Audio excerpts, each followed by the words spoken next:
Olá pessoal, tudo bem? Bem-vindos ao canal do Aposta Tony. E hoje estamos aqui com uma participação mega especial. Alguém que já foi testemunha de Jeová, da alta patente, né? Já foi ancião, conheceu tudo dos bastidores das testemunhas de Jeová. E hoje ele deu um giro, né, na sua espiritualidade. Ele vai falar também para nós, porque hoje ele também é um bruxo, né? E olha só, de ancião para bruxo. E vamos entender essa história dele. Já dá para ver que atrás dele ali tem muito conteúdo, né? Uma biblioteca gigantesca que o nosso amigo Jessé tem. E ele vai contar a sua história na Testemunha de Jeová e por que ele decidiu dar essa virada de chave, né? E ir conhecer outros caminhos, né? E ele vai explicar, dar dicas também para vocês que queiram conhecer, né? Porque assim que você sai da Testemunha de Jeová, temos a oportunidade de conhecer outras coisas, né? E vamos então aqui prestigiar o nosso amigo aqui, J Sobrenatural. Vamos lá então. Tudo bem, Jessé? Tudo bem, Tony? Olá a todos que estão assistindo a gente. Que legal, que bom ter você aqui, Jessé. Então vamos iniciar, a princípio, você falando um pouquinho, né, do teu início lá do Testemunho de Jeová e no decorrer. Aí você fica à vontade para fazer a linha do tempo aí para nós, tá bom? Tá bom, tá bom. Na verdade, eu sempre tive interesse pelos assuntos de ocultismo, assuntos de oráculos, de bruxaria, esoterismo. Para vocês terem uma ideia, eu comecei isso daí lá pelos meus 12 anos de idade. Eu lembro bem dessa época. E nesse tempo tinha muito aquela revista Destino, não sei se o pessoal em geral conhece, era uma revista pequena, feita pela editora Globo, e trazia muitas matérias de ocultismo, de astrologia, numerologia, tarô, né? Além da bruxaria. Então eu era fanático por esse tipo de revista. Isso com meus 12 anos de idade. Aprendia muitos rituais, né? Aquelas famosas simpatias. Tentava fazer em casa também muita coisa, né? E nesse tempo, a minha mãe também me apoiava muito nisso, né? Ela deixava eu solto e eu fazia essas coisas em casa. Também nessa época, eu frequentava a Umbanda, né? Isso daí já perto dos anos de 1998, 99. E eu cheguei até montar um altarzinho em casa, que eu sempre fui uma pessoa meio audaciosa para isso. Eu teve um tempo que lá na minha cidade de Rio Grande, no Rio Grande do Sul, caiu uma chuva de pedra, né, um granizo muito forte. Então destruiu toda a nossa casa. E aí eu passei um tempo na casa de uma tia, por parte de pai, e essa tia tinha um congá. Um congá, para quem não sabe, né, um altar com as imagens dos orixás. E eu olhei para aquilo e disse assim, eu vou fazer isso lá em casa. E eu não tinha preparação nenhuma, não era médium nem nada, eu só gostava de ir na Umbanda. E então eu montei todo o meu altar em casa, eu sabia os dias dos orixás, eu pegava um balde, junto com meu irmão, tocava tambor naquele balde, sabe? Cantava os pontos de sessão, tudo, né? Só que a minha mãe, ela tinha uma visão, né? A mãe conseguia ver coisas que eu nunca vi. Às vezes a minha mãe uma vez comentava que numa dessas que eu estava batendo tambor em casa, ela viu um galo passar atrás de mim. Eu achei muito estranho aquilo, né? Pouco tempo antes disso, meu pai havia falecido em casa, né? Meu pai tinha morrido de câncer. E aí a minha mãe, né, deixou que eu tivesse essa minha liberdade de culto, mesmo dentro de casa. E eu de vez em quando ia na Umbanda, que era ali pertinho de casa. Isso daí é pelos anos de 1998, 99. Nessa época, eu também levava para a escola um livro, que é esse aqui, ó, eu tenho até hoje ele, O Poder da Bruxaria, O Poder da Bruxa, da Laurie Cabot, tá? Esse livro foi muito importante na minha caminhada, e eu levava ele para a escola. Então, era muito comum ter o apelido de mago, né? O pessoal me chamava de mago para lá e mago para cá. E quem é que sentava atrás de mim? Uma moça testemunha de Jeová. Então era o confronto, né? Eu falava sobre os assuntos de bruxaria, ela falava sobre esses testemunhos de Jeová, mas naquela época, né, eu ainda muito novo, com cerca de 15 anos, comecei a dar ouvidos para aquilo que ela falava, né? E também comecei a gostar dela como pessoa. Só que, né, ela sempre foi muito clara com respeito aos princípios das Testemunhas de Jeová, que, né, que não poderia manter relacionamento nenhum, porque eu era uma pessoa de fora, né? E me perguntou se eu não queria estudar a Bíblia. Eu sempre tive curiosidade sobre a Bíblia, né? Eu tinha a Bíblia em casa, mas não entendia. A gente se assustava até com aquelas imagens do livro de Apocalipse, né? Eu e meus pais, mas não tínhamos entendimento nenhum. E uma vez, uma coisa que me chamou a atenção na Bíblia, lá nas últimas páginas de uma Bíblia católica que eu tinha em casa, era um dicionário bíblico. E ali tinha a palavra adivinhação, e dizia assim, proibida por Deus.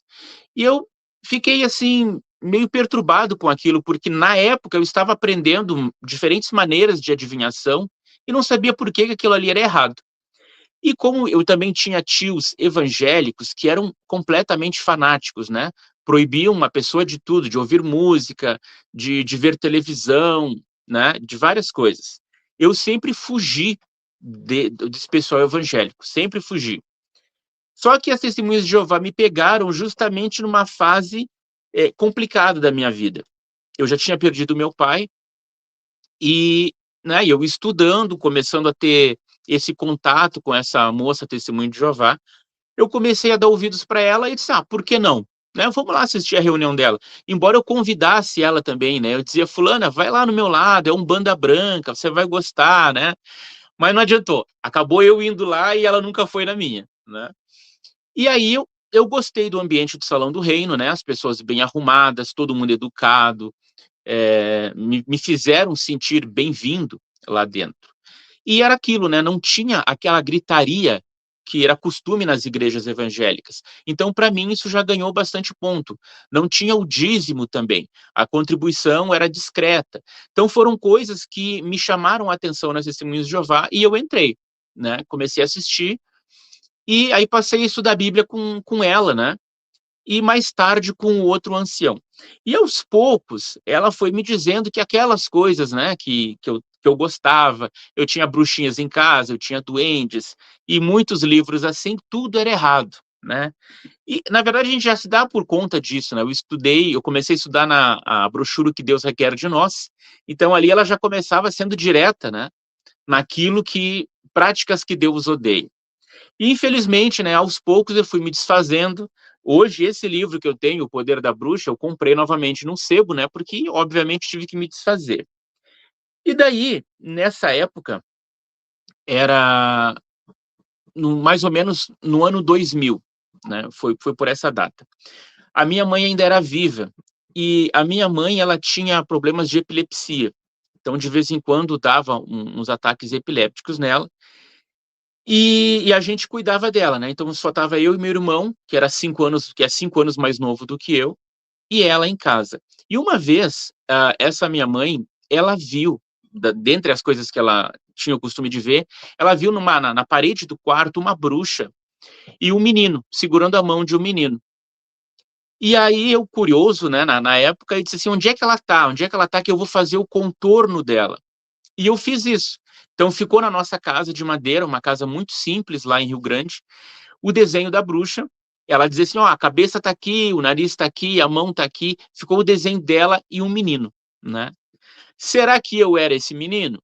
Não sei, né? A gente não sabe. Mas assim, a minha mãe tinha o dom de ver essas coisas. Eu tive algumas tias que também tinham o dom de ver, mas eu nunca via nada. Só que nessa época, então, saindo desse meio da Umbanda, da magia, para as Testemunhas de Jeová, eu comecei a ficar muito confuso, muito, porque eu teria que escolher ou um lado ou um outro, né? E aí, no início do ano 2000, que eu já estava assistindo às reuniões, eu fiquei numa grande dúvida, né? Porque eu era uma pessoa muito curiosa. Eu ia na livraria, eu folheava o livro de São Cipriano, dava lá uma lida nas coisas, né? Nunca pratiquei nada em casa, mas a curiosidade sempre me levou a isso.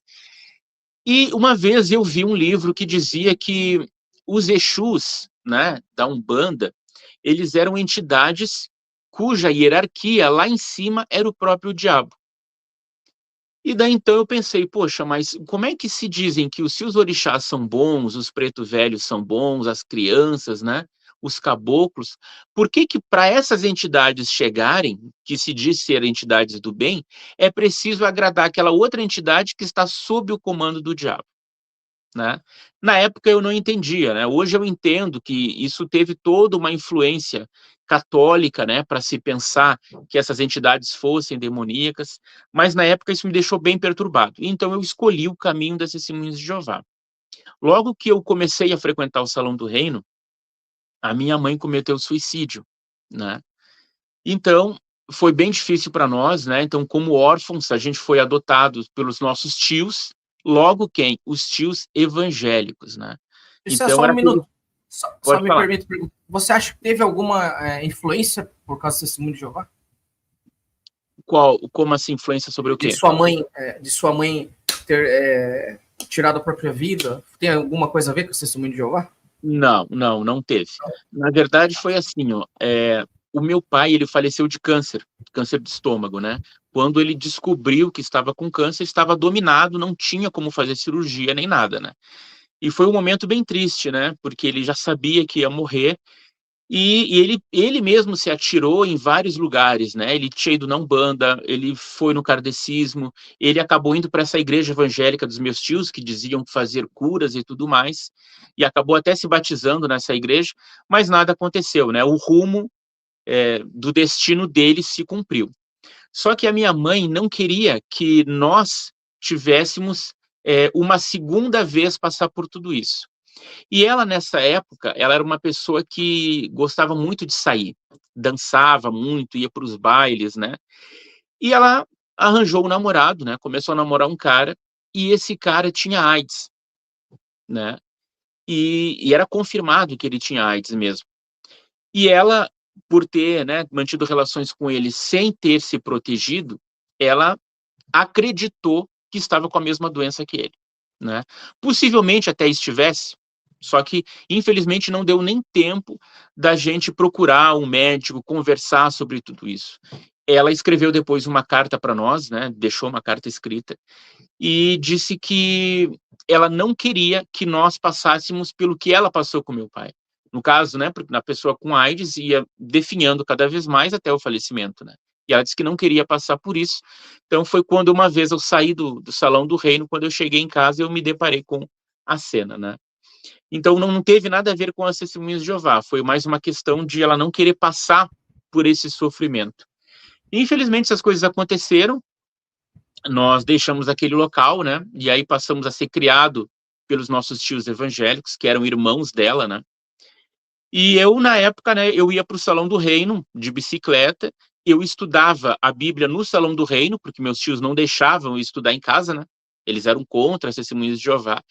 Então, além de todo esse sofrimento, teve um embate entre as crenças deles e a crença das Testemunhas de Jeová. Então não foi fácil, né?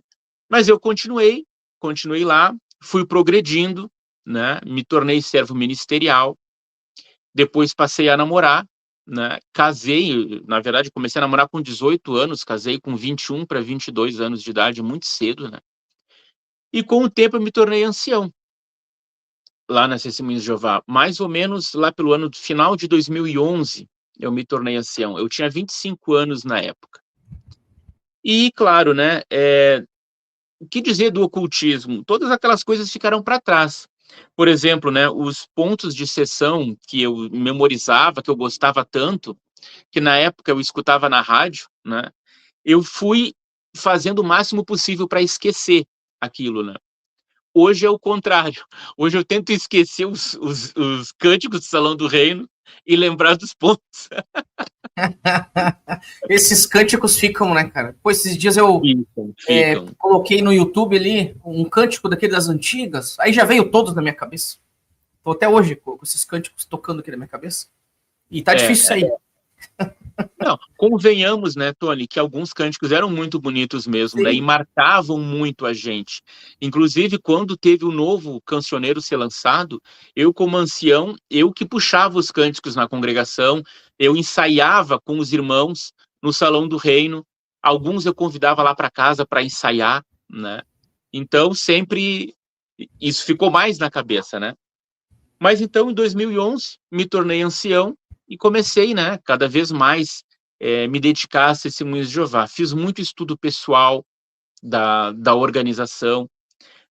Eu gostava muito de visitar os irmãos, né, especialmente os irmãos idosos, né, e era uma queixa crescente na organização, que era que os idosos não eram visitados, né, ou que os irmãos saíam para pregação, não levavam algum irmão idoso que tinha dificuldade para andar, não levavam um estudante até a casa deles, era tudo bem complicado. Então, como ancião, eu tentava focar nessa parte. Até uma vez criei uma tabelinha para que cada família fosse responsável de levar um estudante num idoso, sabe?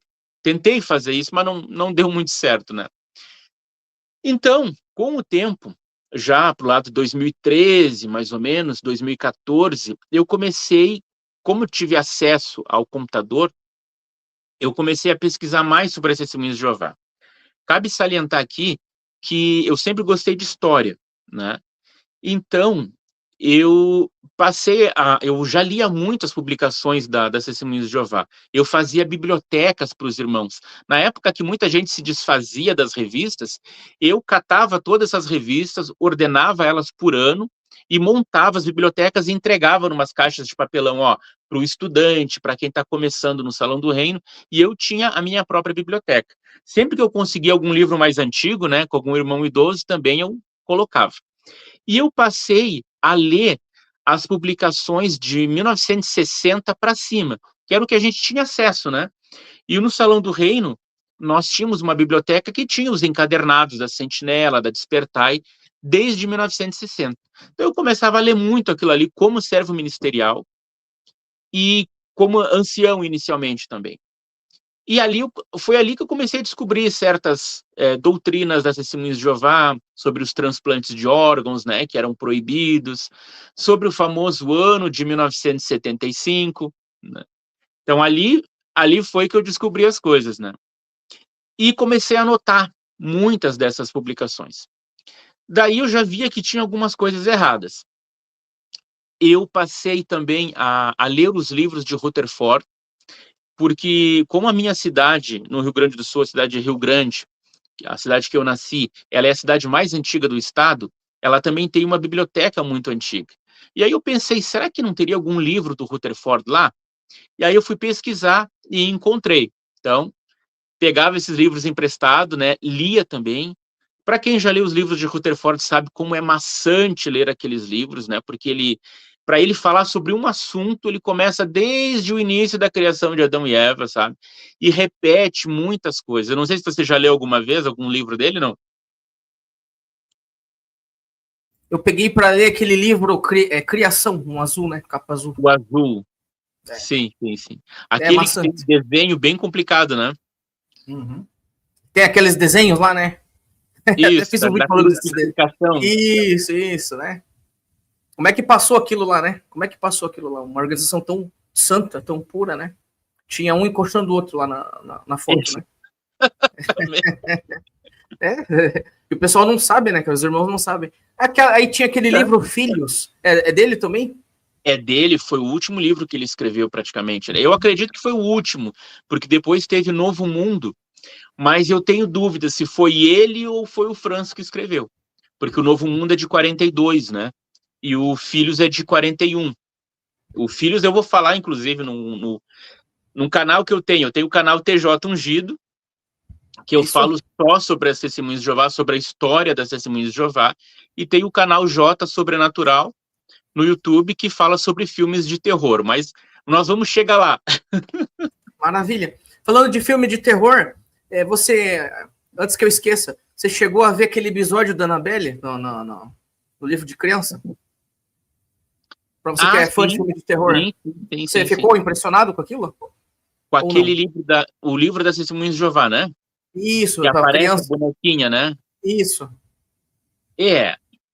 A gente não sabe se é exatamente, se foi com esse propósito, mas fica estranho, né? Porque ali é a Annabelle real. Exatamente. Né? Porque ela é uma bonequinha assim que tu não dá nada por ela. Sim, e os americanos, na época que ela foi inspirada, né? Tem aquele museu do ocultismo e tal, né? Sim. Famoso. os próprios pais ficavam assustados quando essa bonequinha aparecia em clipes da Cyndi Lauper, por exemplo, né, que não tem nada a ver com o Testemunho de Jeová. Os pais já não gostavam. Né? Apareceu a Annabelle lá, já não deixava o filho escutar o clipe. Né? Então já tinha toda uma ideia ruim, né? Negativa. E aí foi pro livro da Testemunha de Jeová, anos depois, né? Dos anos 90, eles colocaram essa boneca lá. Aquelas mensagens subliminares que tem nas publicações, né? É muito estranho. Ei, Gessé, e falando nisso, aproveitando aqui, você que então tua base já é do ocultismo, tua base, né? Você começou lá, né? Eu já tinha começado no ocultismo, no esoterismo, né? E você nunca percebeu nas revistas essas mensagens subliminares? Ou você via assim e limpava a tua mente? Não pode ser. Não, eu só fui perceber isso quando eu comecei a pesquisar as publicações. Eu sozinho nunca tinha me dado conta disso. Né? Então, eu comecei, né, lendo essas publicações antigas, a perceber essas incoerências, né? E a conhecer sobre a falsa profecia de 1975. E, claro, daí para procurar na internet, foi um passo a mais, né? Eu lembro que os irmãos na época diziam, não coloca Testemunho de Jeová no Google, porque tem muita mentira, né? Bom, mas é aquilo, né? Quando as pessoas dizem para você não fazer algo, aí que você vai lá e faz. Como assim? Por quê? Né? Tem que explicar. Então eu comecei a pesquisar, e aí eu, obviamente, tive contato com vários sites apóstatas, né? Também com sites que eram apologéticos, né? Que defendiam as Testemunhas de Jeová. Então eu procurava os dois lados, tanto o lado daqueles que acusavam, quanto do lado dos que defendiam, né? E procurava as referidas publicações. Eu não sabia muito inglês, mas eu tinha um inglês, assim, meio básico, né? E o espanhol eu dominava porque eu fiz cursos.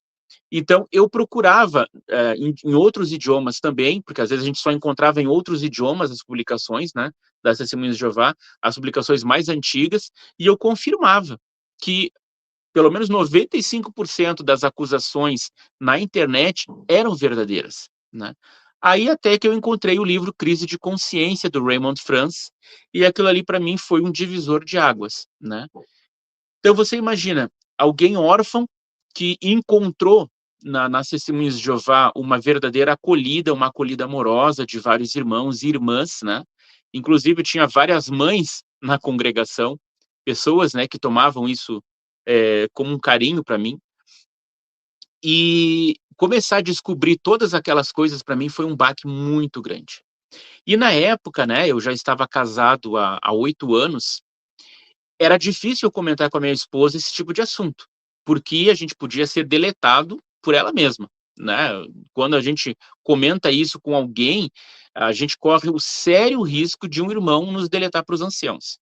Então, na época, cada vez que eu lia, eu chegava em casa, né, e começava a ler no computador o Crise de Consciência. Isso eu já era ancião, isso lá pelo ano de 2014, mais ou menos.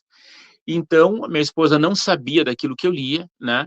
Mas eu comentava aos poucos com ela, não, eu estou pesquisando sobre a história de Testemunhas de Jeová e estou encontrando cada coisa.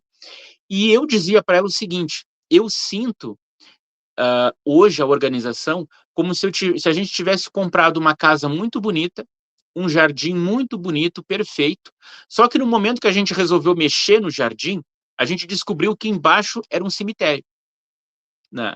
E era assim que eu estava descobrindo a organização. Então aquilo ali, para mim, foi uma grande desilusão. E nessa época, eu começando a ficar com várias dúvidas, chamei os anciãos, né? Porque nós éramos um corpo de ancião, de 3 anciãos, não tínhamos muitos, né? Eu era superintendente de serviço, eu focava muito no campo. E eu comecei a perguntar para eles, né? Olha, eu comecei a descobrir isso, isso e isso. Por exemplo, a doutrina das autoridades superiores, né? Eu descobri pelas próprias publicações que no tempo de Russell estava certo. As autoridades superiores de Romanos 13:1 eram os governantes. Porém, durante a regência de Rutherford, ele insistia, né, naquilo ali, dizendo que eram Jeová e Jesus. Aí, em 1963, voltou ao entendimento correto.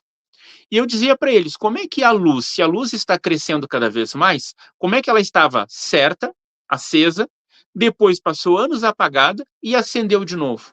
Não tem lógica, sabe? Aí falei sobre a questão de 1975, conversei com muitos irmãos que passaram por isso, né? Tinham irmãos que tinham 40, 50 anos de batismo, né? Eles confirmavam tudo aquilo.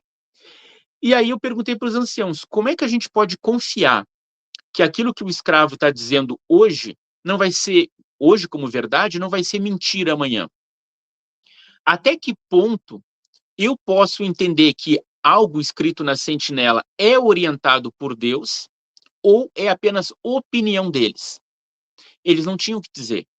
A única coisa que eles disseram para mim é, irmão, para de ler as publicações antigas e não acesse esses sites na internet. Então, dizer isso é como fomentar alguém para continuar fazendo, né, Tony? Ele... meu Deus, assim, é um raciocínio tão pequeno e tá na ponta da língua deles, né? Sim. Porque eles não querem nem pensar, porque eu às vezes desconfio, Gessé, que eles têm medo também. Vai que é verdade, então não vou nem pensar no negócio, não vou nem dar vazão para isso, porque eu vou descobrir, né? E outros não, outros coitados, são tão robozinhos, né? Os irmãozinhos, né? Tão robozinho, né? Repete tudo ali, aquelas frases prontas. E outra coisa, né? Tem aquele velho ditado que eles conseguem distorcer aquilo que a Bíblia diz, né? Quando Pedro disse, para onde iremos? Somente tu tens declarações de vida eterna. Mas Pedro se referia a Jesus. A organização coloca ela mesma no lugar de Jesus e faz essa pergunta, para onde vocês vão se só aqui é o lugar correto? Então os irmãos acabam aceitando muitos erros, especialmente erros de doutrina, porque eles dizem, mas para onde a gente vai? Todas são erradas. As testemunhas de Jeová são a menos errada. Então vamos ficar aqui, sabe? Só que a grande verdade é que eles nunca chegaram a procurar em outras religiões se é bom ou se não é, se existe verdade ou não. Porque, na verdade, a organização já corta desde o início. Ela já criou aquele livro, né, O Homem em Busca de Deus, para resumir os ensinos das grandes religiões e colocar as testemunhas de Jeová lá no final, para que a pessoa chegue à conclusão de que, olha, todas estão erradas, a única certa é as testemunhas de Jeová. Então o pessoal até desiste de procurar as coisas, né? Desiste. E, na verdade, eu me achava um grande estudioso, porque eu lia tudo. Eu lia tudo, as sentinelas, despertais, encadernados, tinha Sim. tudo em casa. E eu me achava, depois que eu saí, eu vi que eu não sabia de nada mesmo. Era só aquele mundinho ali repetitivo, né? De corpo governante, as doutrinas ali deles, que eles falam que não é doutrina, que não são doutrinas, né? O que é uma grande mentira. A partir do momento que eles interpretam do jeito que eles querem, aquilo vira uma doutrina, né? Sim. E, na verdade, a gente não sabia de nada, né, José? A gente era muito limitado, né? Não, a gente, e os irmãos agora limitação de informação. E agora a gente com a internet, o teu canal, por exemplo, para assistir vídeos teus, você conta com detalhes as origens das testemunhas de Jeová. Esses detalhes eles não têm lá, eles deviam ter, né? Mas por que eles não põem lá os detalhes? Que vai aparecer as coisas erradas, né?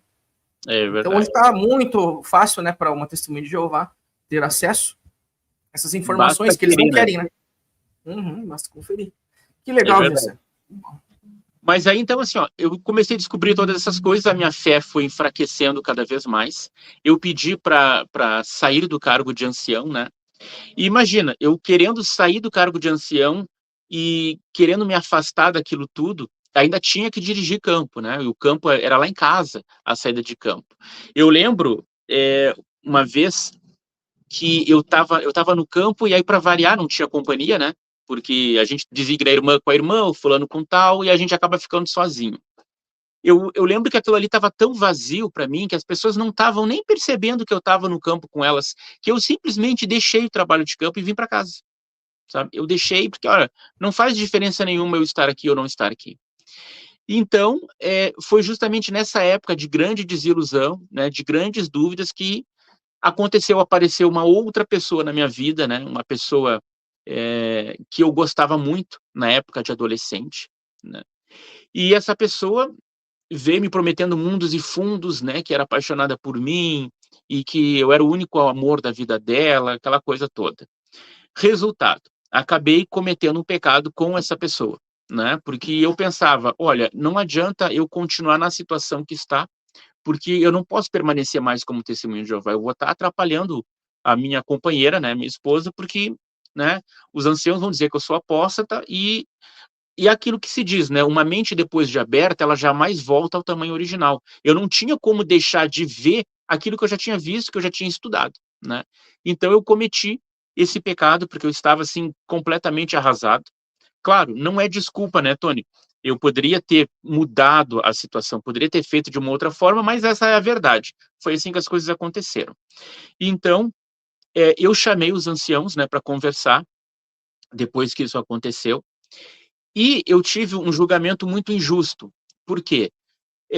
Quando a gente compara a comissão judicativa das Testemunhas de Jeová com um julgamento no mundo, vamos dizer assim, por exemplo, é levado em conta que você tenha que ter um advogado, não importa aquilo que você fez, você tem um advogado, é, é visto se você tem antecedentes criminais ou não, você tem testemunhas a favor.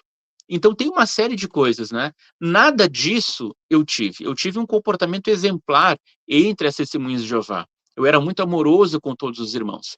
Mas quando eu precisei do auxílio deles, todos me viraram as costas. Para você ter uma ideia, eu fui descoberto desse meu pecado no domingo, né? No domingo à noite.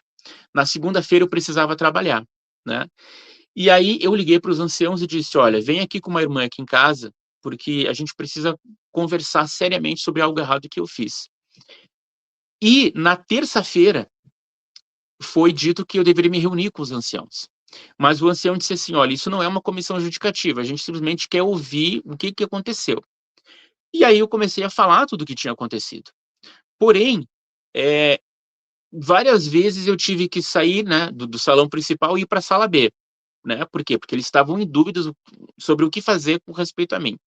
E aí o ancião principal disse assim: olha, não era uma comissão judicativa, mas agora vai ser. Então, assim, ó, 2 dias depois, eles não estavam preparados para a comissão judicativa, porque, né, conhecendo o KS, né, como ancião, a gente sabe que é preciso uma preparação para aquela ocasião, para ler os textos bíblicos corretos.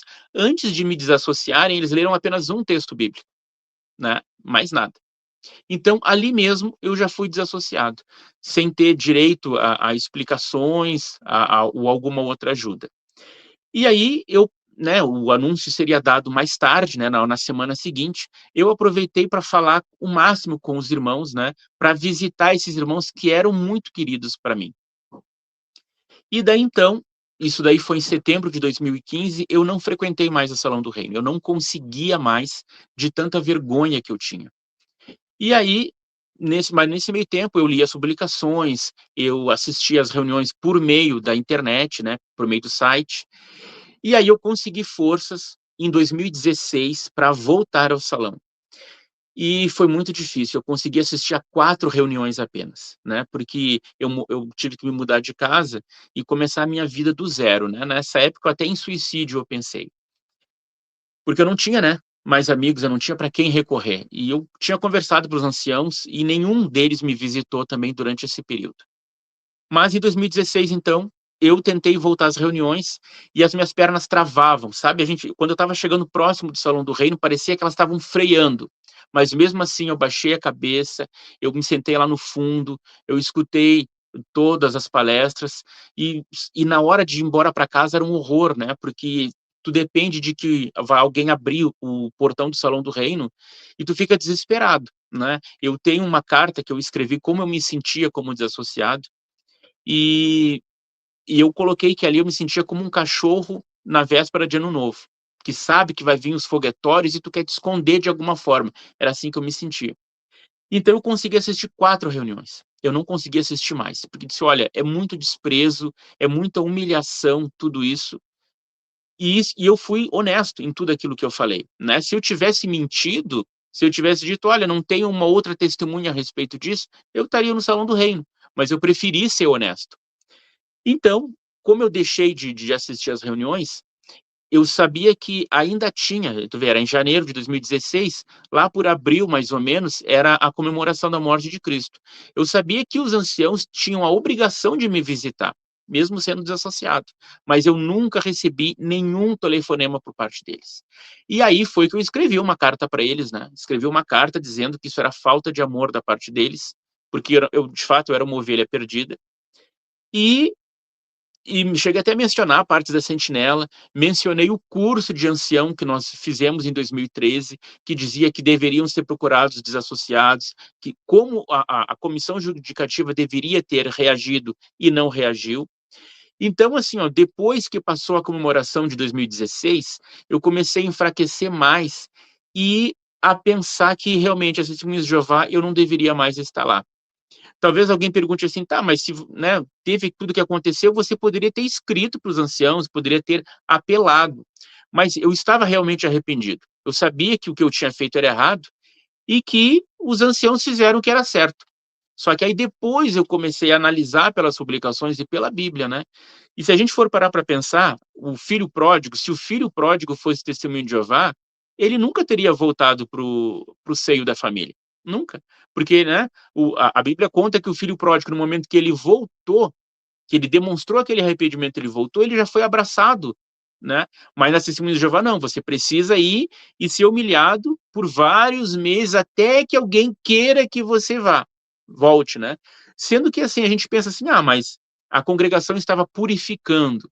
Eu soube de vários casos depois que ficaram encobertos e nada aconteceu.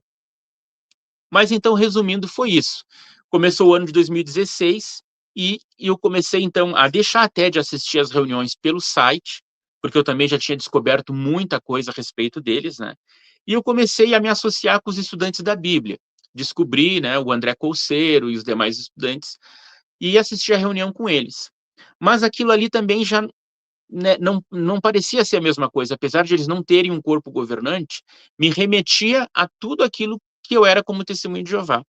Então eu resolvi decidir que eu deveria estudar, investir numa carreira, porque eu já tinha ficado 15 anos como testemunho de Jeová, eu praticamente saí do ensino médio, caí para lá, me casei e fiquei, né? Como muita gente fica, né, Tony? Então eu resolvi assim, eu vou fazer o Enem, na sorte, vou estudar pelo YouTube, vou ver como é que vai ser, e eu passei de primeira no Enem. Por uma felicidade, o tema do Enem era justamente estratégias para combater a intolerância religiosa no Brasil. O tema teve a ver até com a situação. E eu passei, né? Comecei a fazer a faculdade da FURG de Letras em Rio Grande em 2017, me formei professor e tenho muito orgulho disso, né? Que foi uma vitória pessoal. E aquilo, né? Depois, nesse meio tempo, eu estava sem religião. Eu não ia para lugar nenhum. Passou alguns anos, né? E aí eu começava a pensar, poxa, eu nunca comemorei meu aniversário, né? Será que não poderia voltar a fazer isso? E aí, sabe, a gente no início, por exemplo, quando eu saí do Salão do Reino, eu me escondia dessas Testemunhas de Jeová, literalmente. Quando eu ia no supermercado e via aquelas, eu me escondia, eu fugia, né? Até que eu comecei a ter outra proposta. Eu deveria encarar eles.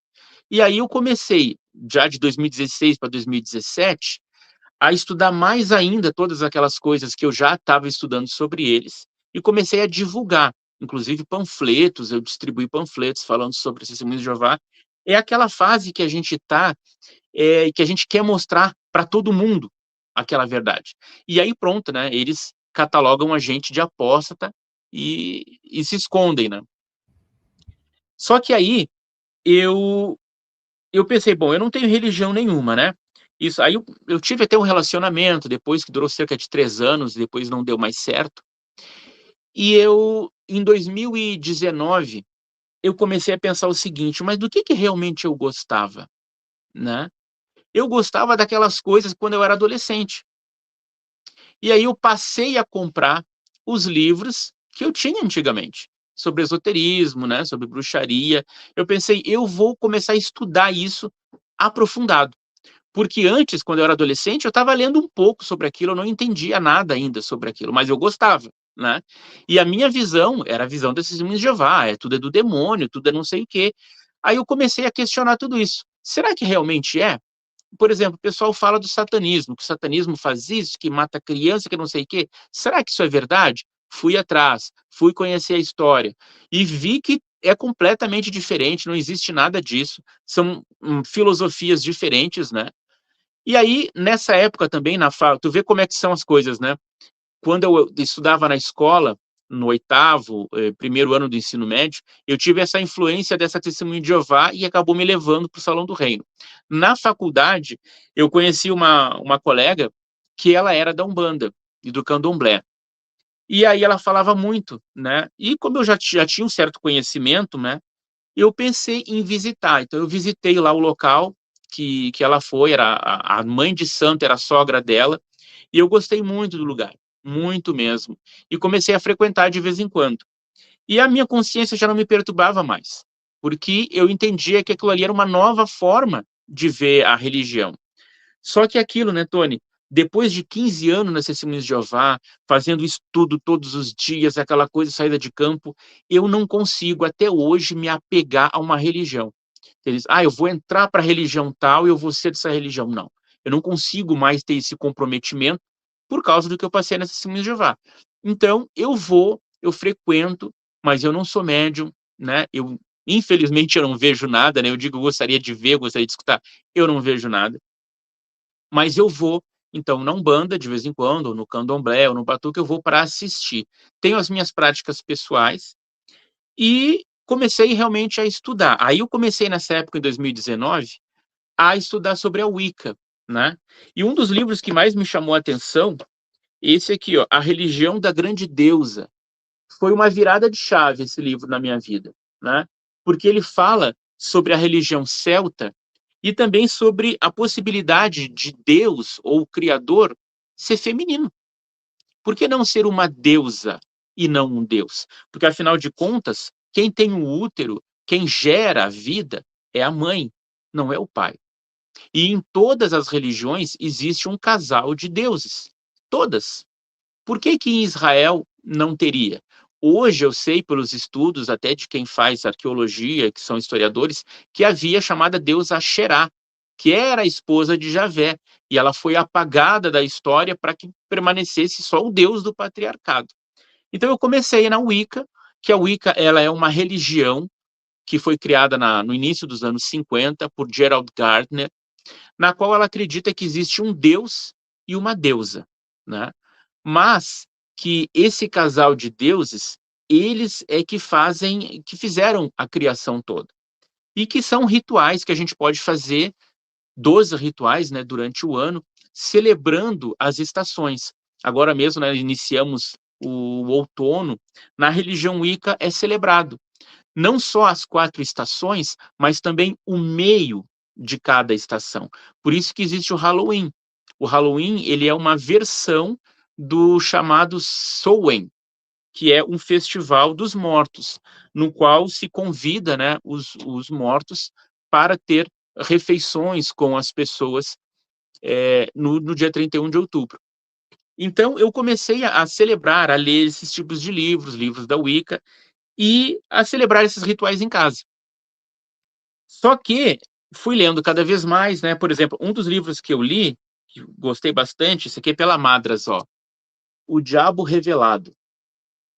Porque esse livro ele conta toda a história sobre o diabo. Como é que as pessoas passaram a acreditar no diabo? Como é que fizeram uma imagem dele baseada nos deuses pagãos, né? Como Deus Cernunnos, como o Deus Pan da mitologia grega? Como é que a igreja foi passando para o diabo todas as culpas que às vezes ela mesma fazia e que o próprio Deus fazia, né? Não é lá em Isaías que o próprio Jeová diz que eu faço a luz e faço as trevas, eu crio o mal, né? Nessa época, os israelitas entendiam Jeová como uma moeda de duas faces. Ele fazia tanto bem quanto mal. Aos poucos, isso foi transferido para uma outra entidade, que agora se chama de Satanás, né? Se a gente lê no livro de Jó, Satanás ele era apenas um anjo, né, que questionava Deus. Ele era o capataz de Deus. Perfeito. Isso que eu comecei a enxergar depois que saí da Testemunha de Jeová. Sim. Eu já comecei a enxergar dessa forma que você está explicando. Uhum. Concordo. Né? Ele faz aquilo que Jeová pede, vai lá, faz aquele teste. E os judeus acreditam dessa forma. Eu conversei com com um rabino, ele falou, Satanás para nós é um anjo de Deus, né, de Jeová, para fazer testes espirituais e tudo mais. E depois, estudando, descobri que a própria palavra Lúcifer, ela foi inventada, né? Foi uma tradução errada de Jerônimo sobre aquela passagem de Isaías também, né? Que fala. Daí um outro livro importante, Tony, esse aqui eu recomendo todo mundo, ó, para quem quer conhecer a história da bruxaria, esse aqui, ó. Desse autor, Jeffrey Russell.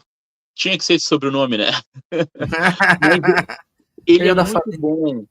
Esse livro conta toda a história da bruxaria, desde os primórdios, das pessoas que eram perseguidas, né? Então, assim, ó, eu comecei nessa parte da Wicca, né? Só que isso não era suficiente para mim. E daí eu comecei a me encantar com a chamada bruxaria tradicional. Comecei a ler alguns livros, né? E o primeiro livro que eu li, e que me ajudou até a fazer um ritual em casa, foi esse aqui, ó. Um Guia à Bruxaria Tradicional. Esse aqui é de um casal americano, né? Que criou uma vertente de bruxaria, mas ele explica muito bem o que vem a ser a bruxaria tradicional. Então, diferente da Wicca, que a Wicca é uma religião, e a Wicca é uma mistura de magia cerimonial, né? Com a chamada, aquela vertente criada por Aleister Crowley, né? De Telemann. Inclusive, eles pegaram até uma frase de Telemann e modificaram, né? Eles dizem que você é livre para fazer qualquer coisa desde que não faça o mal a ninguém. Isso é o que a Wicca diz, né? Mas para a bruxaria tradicional não é bem assim. Para a bruxaria tradicional, nós somos autônomos. Nós decidimos o que fazer, não um deus ou uma deusa. Não se acredita em pecado. E a bruxaria tradicional ela não é uma religião. Ela é uma prática. Ela se baseia especialmente nos relatos da Inquisição, especialmente no período medieval. Então, ali tem muitas coisas que as bruxas relatavam, que faziam. Algumas realmente eram inventadas, mas outras tinham uma base de verdade. E também a bruxaria tradicional, ela está sempre relacionada com o local em que você mora. Ela trabalha muito com os espíritos da região, né? Então, tem a ver com os elementais da terra, tem a ver com os espíritos ancestrais, inclusive a bruxaria tradicional cultua os ancestrais que a gente tem, né, da própria família, e tem essa relação toda com os espíritos. Inclusive, nós vamos ter hoje, né, nós estamos gravando hoje no sábado, o 2º Congresso de Bruxaria Tradicional do Brasil, com pessoas altamente capacitadas para palestrar sobre isso, né? Tu vê só, né? Eu antes defendi o Congresso das Testemunhas de Jeová, hoje estamos, né? No Congresso de Bruxaria Tradicional. Tá lá no YouTube, portal Serpientia, vocês podem ir lá e olhar. E nesse meio tempo também, eu comecei a ver filmes de terror. Porque assim, ó, para Testemunhas de Jeová, todos os filmes assim eram errados, né? Essa temática. Para você ter uma ideia, Tony, eu me lembro uma vez que eu estava na casa do meu cunhado, quando eu era casado ainda, e nós assistimos um desenho da Mulan. Não sei se você já ouviu falar Mulan. Mulan, não estou lembrando aqui como que é. A Mulan fala sobre uma menina, uma princesa guerreira da China. Só que nesse desenho, ela cultua os ancestrais, porque é uma questão da cultura chinesa, né? E eu lembro da prima da minha esposa, na hora que estava vendo, se levantou e disse assim, eu não vou ver isso daí, porque isso daí é espiritismo, tem culto aos ancestrais, não sei o quê. Então, assim, era um fanatismo tão grande que nem isso se podia ver. Para você ter uma ideia, o primeiro filme que eu assisti depois das Testemunhas de Jeová, que eu queria muito ver, foi Os Piratas do Caribe. Nada demais. Eles tudo é espírita. Eles não sabem separar nada, tudo é espiritismo. Isso. Então eu vi o Piratas do Caribe. Eu fiquei fascinado com aquilo, porque até hoje, para você ter uma ideia, eu nunca li e nunca vi filme do Harry Potter. Por quê? Porque na ênfase que estava do Harry Potter, eu era testemunho de Jeová, então eu não podia ver aquelas coisas, né? Então, claro, hoje eu tenho uma ideia sobre o que trata, mas eu nunca li, nunca assisti por causa disso na época. Então aí eu comecei a querer ver filmes de terror, né? E aí eu perguntei pro meu irmão, né, que não tinha sido testemunho de Jeová, me desse algumas dicas sobre filmes, né? E aí eu começava a assistir. Isso já era a época de 2017, mais ou menos. Eu morava sozinho. E aí costumava ver de noite. E aí, às vezes, né, certos filmes eu começava a ver de noite, via que era Eu ficava com meio... medo de noite, Gessé? Você Pois é, sozinho não. de noite. Aí você escuta um barulho lá, cai um garfo lá. Exatamente, exatamente. Mas assim, ó, alguns filmes dava para ver, mas alguns outros eram meio pesados. Eu pensava, eu vou ver isso amanhã de manhã. Eu vou ver de noite. Melhor. Mas aí, com o tempo, né, passou mais alguns anos, e aí eu acho que lá pelo ano de 2022, não, 23, acho que 2023, eu pensei, eu acho que eu vou criar um canal no YouTube para falar sobre filmes de terror. Eu sei que tem muitos canais que falam sobre isso, né? Mas o meu diferencial é falar o que é verdade por trás dos filmes de terror. Porque essa biblioteca que eu tenho foi criando aos poucos, né? Então eu fui aumentando, fui lendo, e algumas dessas histórias sobrenaturais que as pessoas dizem ter passado, eu passei a contar no canal, né? Fiz um videozinho até. Que é E hoje esse canal JP Sobrenatural. J é Sobrenatural. Jota Sobrenatural. Tem no YouTube, Instagram e TikTok. Se Né? Mas inscrevam lá, pessoal. o principal é no YouTube. Né? Inclusive, eu já disse pro pessoal, quando eu chegar em 1.000 inscritos, falta pouco para 1.000 inscritos no Jota Sobrenatural, eu vou presentear alguém com um livro. Tem um livro que fala sobre as histórias do casal Warren. O casal Warren é que contava da Annabelle e tudo mais, né? Perfeito. Olha que E legal. por falar em Annabelle, eu tenho alguém para apresentar para vocês aqui, ó, que está aqui em casa. Vamos ver. Esse é o presente que eu trouxe lá do Paraná. Foi uma moça paranaense que fez. Vamos ver. Aí. Não! Olha aqui. Olha o tamanho do bicho. Pô, é gigante, cara. Isso aí dá pra dormir junto. 1,20 m. 1,20 m. Aqui, ó. Pô, Gessé, você não tem medo mesmo, hein, Gessé? Caramba. Não, ela fica na minha sala. Você passa pela sala de noite com esses olhões abertos aí.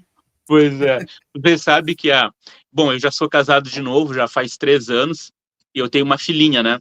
Mas a minha esposa, claro, ela me permite todas essas coisas assim, né? Embora ela tenha crenças diferentes, mas ela no início ficava com medo. Ela dizia assim, eu acho que eu vi a boneca debaixo da mesa. E ela não sai no escuro. Vai no banheiro de noite e não sai no escuro. Mas ela conhece a história da Annabelle? Você contou pra ela? Conhece. Aí, Ela não é chegada em filme de terror, mas ela assistiu muitos filmes comigo. Ah, então. Daqui a pouco a Annabelle muda de lugar, hein? É. Então é isso, né? Legal, eu tenho o canal no YouTube que eu falo um pouquinho sobre isso também, né? Sobre esses filmes. Estou divulgando lá o Congresso de Bruxaria. E outros 2 livros que são essenciais para mim hoje, né?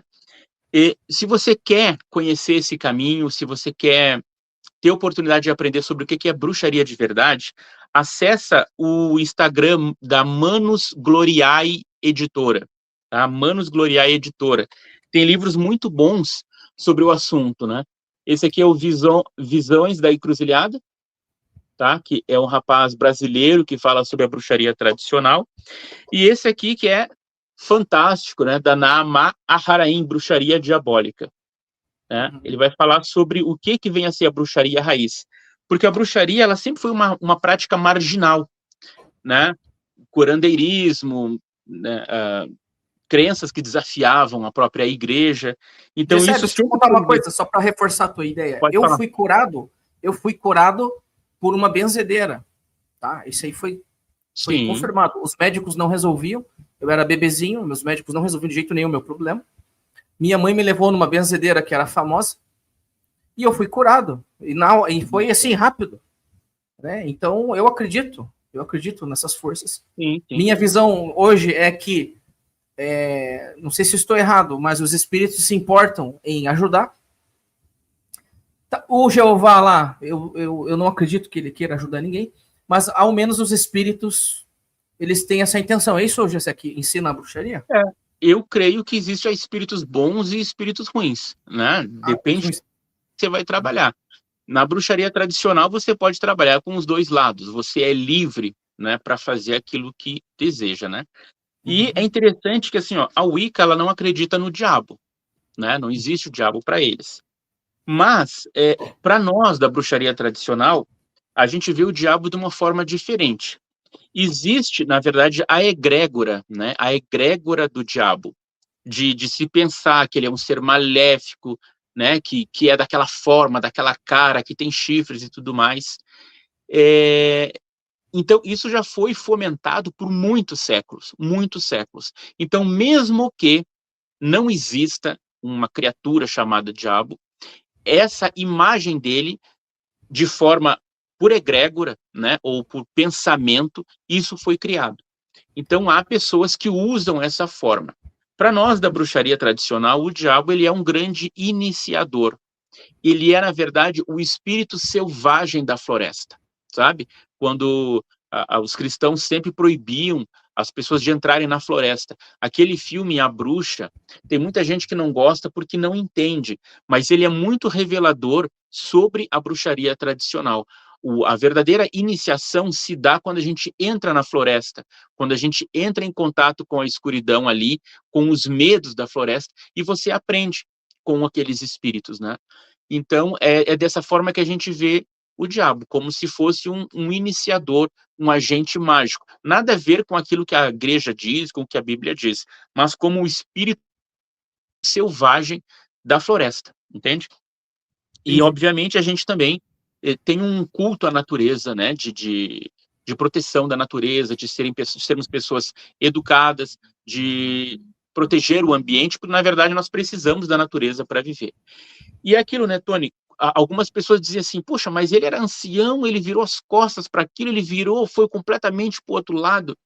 Porque quando a gente está nas Testemunhas de Jeová, a gente não pode raciocinar, a gente não pode questionar. Então a gente tem que aceitar que aquela é a única organização e que a Bíblia é a palavra de Deus e pronto.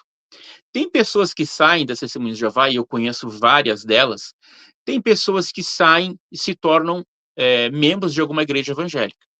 Tem outras que se tornam católicas, outras se tornam umbandistas, outras se tornam ateus, e outras simplesmente não querem mais ouvir falar de nada sobre a religião, porque elas ficaram tanto tempo naquilo ali que elas não querem. Elas não sabem se existe um Deus ou não. Inclusive, uma colega minha, né, a irmã dessa moça que fez a Annabelle, ela foi testemunha de Jeová.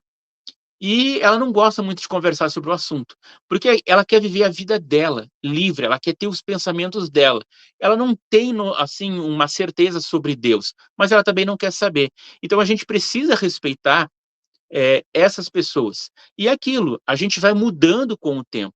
Eu, quando saí desse Testemunhas de Jeová, eu não me tornei automaticamente um bandista ou bruxo. Não. Eu pensava diferente, mas as coisas vão mudando, a gente vai questionando e vai indo atrás para saber, né? Então, se você já tem uma certeza, olha, tal coisa é assim e não vou mudar, você já está errado, né? Mais feliz é aquele que tem várias perguntas do que aquele que tem várias respostas para tudo. A gente sabe que as Testemunhas de Jeová eram as primeiras em responder sobre tudo, né? Mas não podiam questionar nada. Então, hoje, com o tempo, eu fui lendo a Bíblia de novo, lendo a Bíblia com outros olhos. Hoje eu vejo as práticas que Jeová fazia como injustas, muitas vezes, com outros povos pagãos, né? Mas quando a gente é testemunho de Jeová, a gente não pode questionar. E quando a gente vê uma coisa muito grave que Deus fez, a gente diz, Deus lia o coração deles, Deus sabia o que ia acontecer, ou deixa nas mãos de Jeová, sabe? Hoje em dia que a gente está livre, a gente tem a liberdade de poder pensar por si mesmo e de questionar. Então, se você já tem os seus preconceitos com alguma religião, com alguma prática, investigue, estude, tire a sua própria conclusão daquilo ali, né? E uma coisa, não existe religião verdadeira. Não existe, gente. Isso é um mito. Todas as religiões têm coisas boas e ruins. Até as Testemunhas de Jeová. Eu tenho certeza que lá também tem muitas coisas boas, tem associação legal pra caramba com o pessoal, pessoas honestas, pessoas amorosas, porém, essas pessoas têm a mente lavada, né? Então, diante de desobedecer a organização, né? Lá no meu canal TJ Ungido eu expliquei que a partir de 1938 o Rutherford começou a focar de que a sociedade e a organização de Jeová são a mesma coisa, até hoje as pessoas têm esse mesmo pensamento, que o que a organização diz é o que Jeová diz, e não é verdade, né? Mas é É aquilo, mesmo.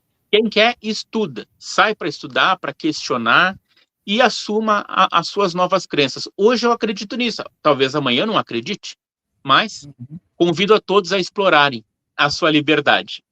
Verdade, que legal, né, Gessé?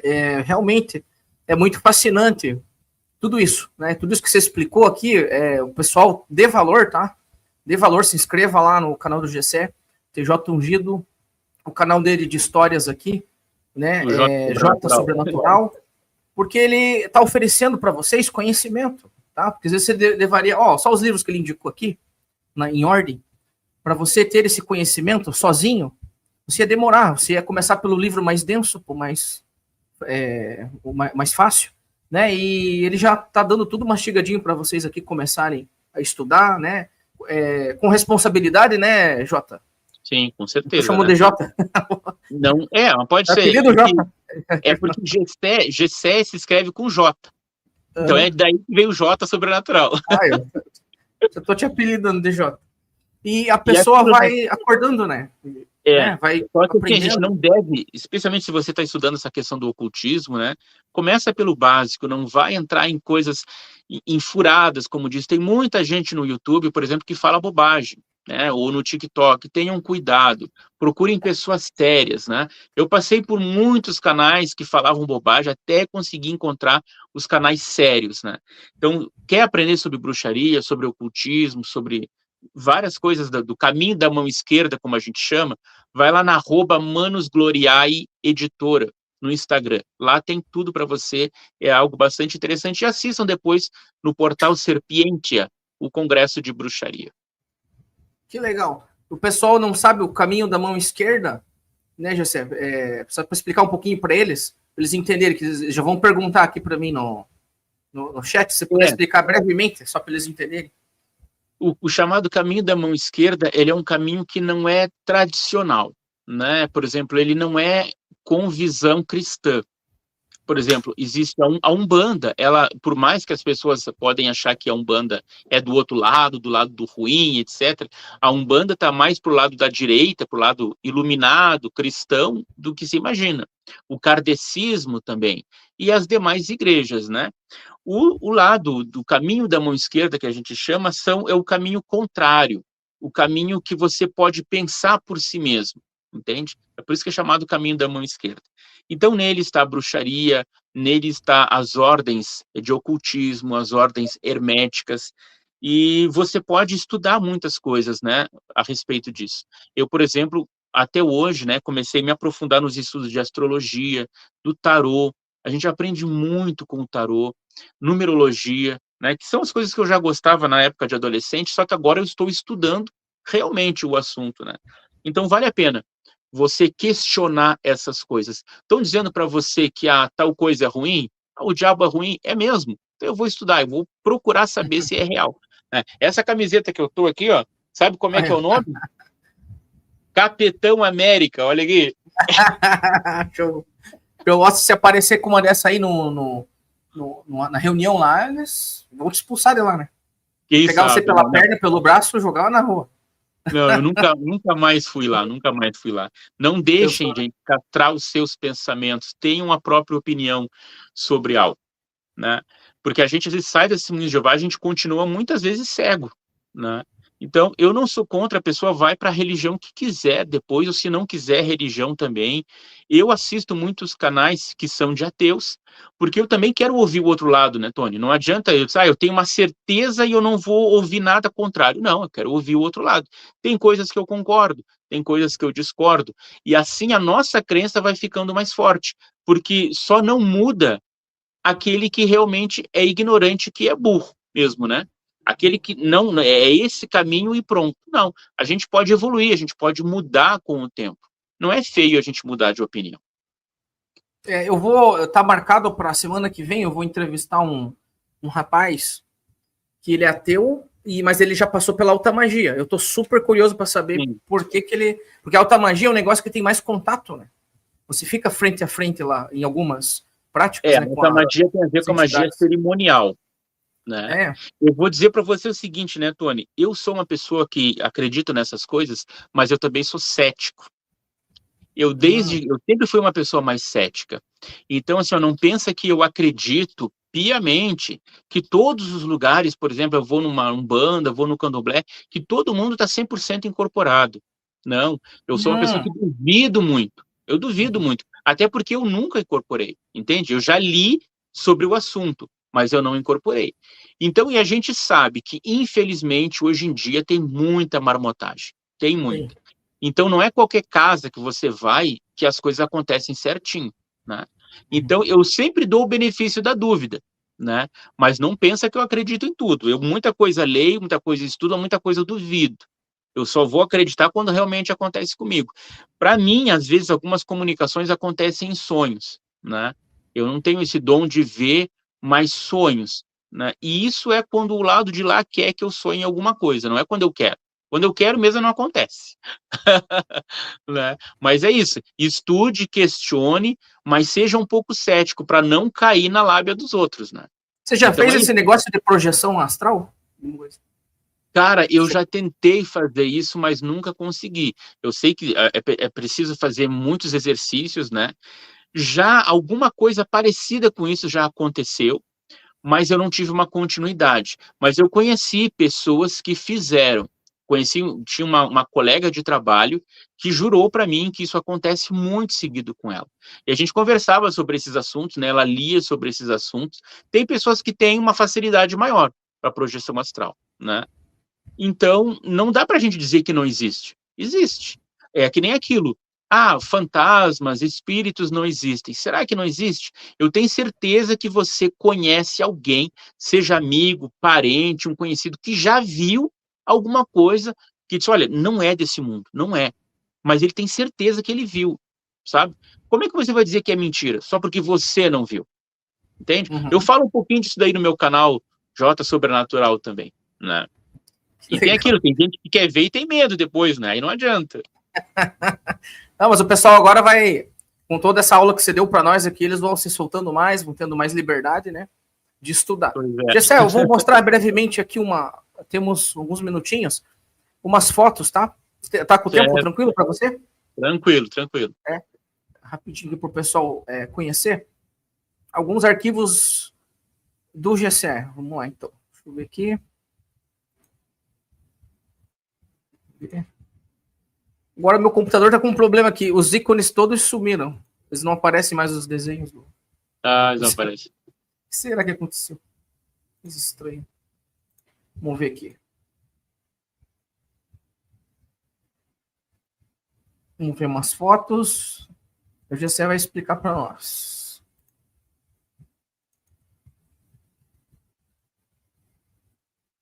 Imagina, Antônio, agora, além de ser considerado apóstata, né? Agora eu sou considerado completamente do diabo por eles, né?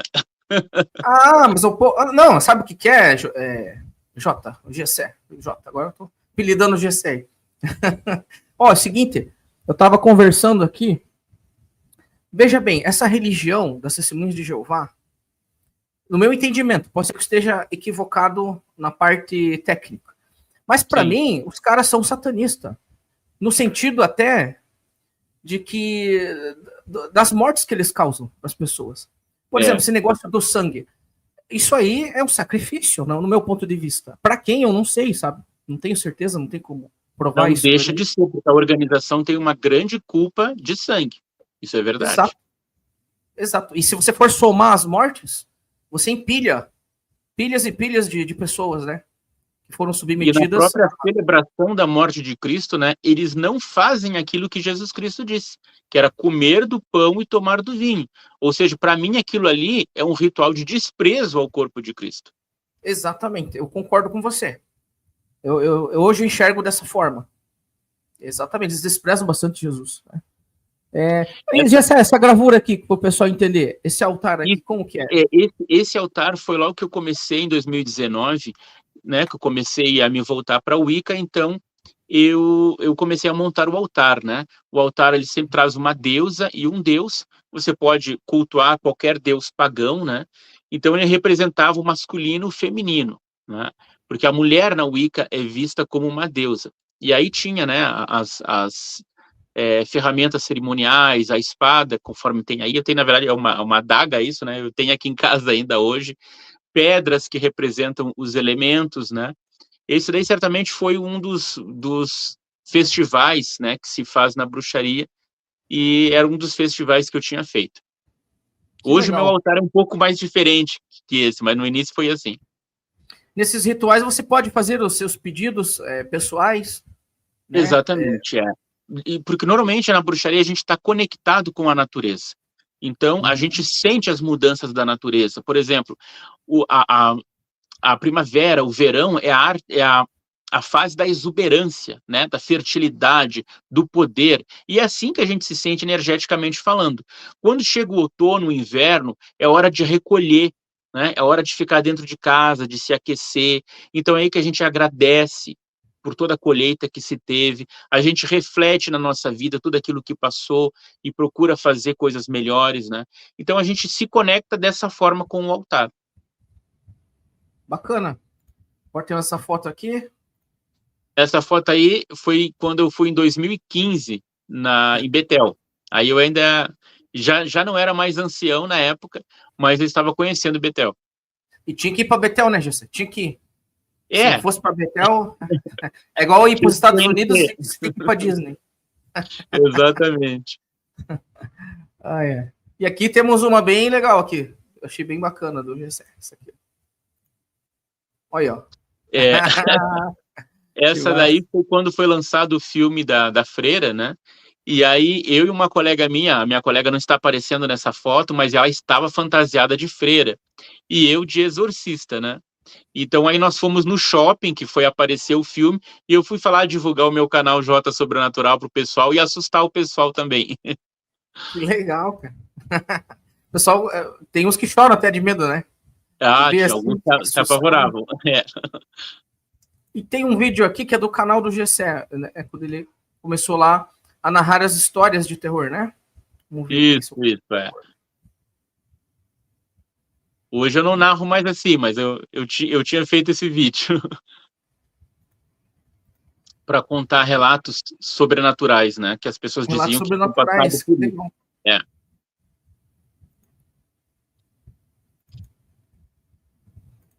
Gessé, eu não consegui pôr aqui, não tá dando certo. Não tem problema, Mas, não tem problema. O pessoal mas pode aí é do canal no YouTube. O pessoal pode conferir no canal, né? Bacana, Gessé, muito obrigado, tá? Eu gostei muito de te entrevistar, queria mesmo que essa entrevista acontecesse. Né? Foi um prazer, Tony. Acho que você distribuiu aqui muito conhecimento, né? Anos de conhecimento em 1 hora e 12 minutos aqui de vídeo, né, para o pessoal. Agradeço muito a tua disponibilidade e teu tempo, tá? E quero te ver aí em mais lives sobre ocultismo, sobre esoterismo. Deixar. Vou te acompanhar, tá? Estamos aí para conversar e aprender também. Dele lá. Valeu, Gessé. Obrigado mesmo. Um abraço, meu querido. Um abração.